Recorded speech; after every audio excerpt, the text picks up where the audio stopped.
പുരാതന ഇന്ത്യയിലെ ഏറ്റവും പ്രബലവും ശക്തവുമായ സാമ്രാജ്യമായിരുന്നു മഗധ.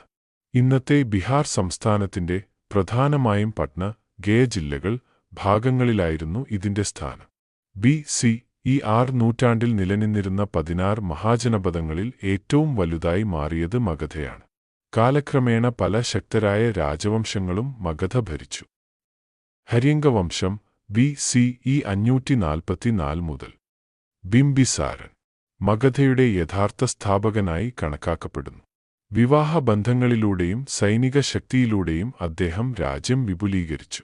ബുദ്ധന്റെയും മഹാവീരന്റെയും സമകാലികനായിരുന്നു അദ്ദേഹം. അജാതശത്രു ബിംബിസാരന്റെ മകൻ.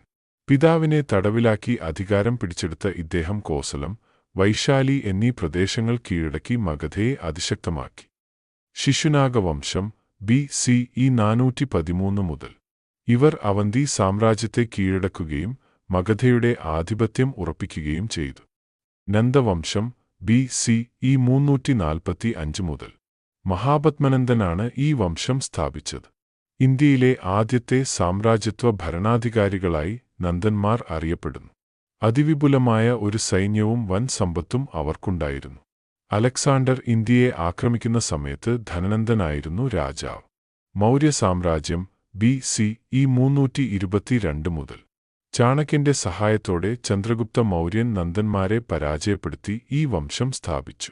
പിന്നീട് വന്ന അശോക ചക്രവർത്തിയുടെ കാലത്ത് മഗധയുടെ അതിരുകൾ ഇന്നത്തെ അഫ്ഗാനിസ്ഥാൻ മുതൽ ദക്ഷിണേന്ത്യ വരെ വ്യാപിച്ചു. ഇന്ത്യ കണ്ടതിൽ വെച്ച് ഏറ്റവും വലിയ സാമ്രാജ്യമായിരുന്നു ഇത്. ഗുപ്ത സാമ്രാജ്യം CE 4 നൂറ്റാണ്ട്. മഗധ ആസ്ഥാനമാക്കി ഉയർന്നുവന്ന മറ്റൊരു മഹാസാമ്രാജ്യം. കല, ശാസ്ത്രം, സാഹിത്യം എന്നിവയുടെ വളർച്ച കാരണം ഈ കാലഘട്ടം ഇന്ത്യയുടെ സുവർണകാലം, ഗോൾഡൻ ഏജ് ഓഫ് ഇന്ത്യ എന്ന് അറിയപ്പെടുന്നു. തലസ്ഥാനങ്ങൾ. രാജഗൃഹം മഗധയുടെ ആദ്യത്തെ തലസ്ഥാനം. 5 വലിയ കുന്നുകളാൽ ചുറ്റപ്പെട്ട ഈ നഗരം ശത്രുക്കൾക്ക് എളുപ്പത്തിൽ ആക്രമിക്കാൻ കഴിയാത്തവിധം സുരക്ഷിതമായിരുന്നു. പാടലീപുത്രം ഇന്നത്തെ പട്ന, ഗംഗ, സോൻ, ഗണ്ഡക് എന്നീ നദികളുടെ സംഗമസ്ഥാനത്ത് സ്ഥിതി ചെയ്തിരുന്ന ഈ നഗരത്തിലേക്ക് പിന്നീട് തലസ്ഥാനം മാറ്റി. നദികളാൽ ചുറ്റപ്പെട്ട ഇതൊരു ജലദുർഗമായി വർത്തിച്ചു. മഗധയുടെ വിജയകാരണങ്ങൾ. മറ്റ് സാമ്രാജ്യങ്ങളെ പിന്തള്ളി മഗധ ഒന്നാമതെത്താൻ പല കാരണങ്ങളുണ്ടായിരുന്നു. ഭൂമിശാസ്ത്രപരമായ സ്ഥാനം. ഗംഗാ നദീതടത്തിലെ എക്കൽ മണ്ണ് കൃഷിക്ക് വളരെ അനുയോജ്യമായിരുന്നു.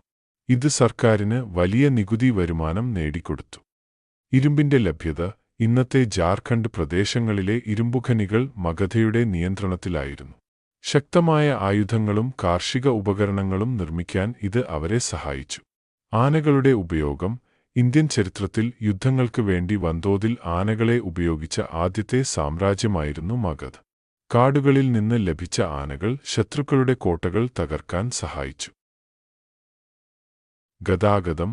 നദികളിലൂടെയുള്ള ഗതാഗതം വാണിജ്യവും സൈനിക നീക്കങ്ങളും വളരെ എളുപ്പമാക്കി.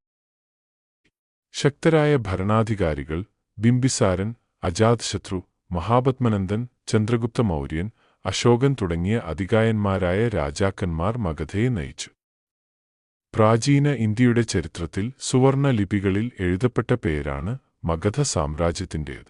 ഇന്ത്യയിലെ ആദ്യത്തെ മഹാസാമ്രാജ്യമായി വളർന്ന മഗധ രാജ്യത്തിന്റെ രാഷ്ട്രീയ ഏകീകരണത്തിന് വലിയ സംഭാവനകൾ നൽകി.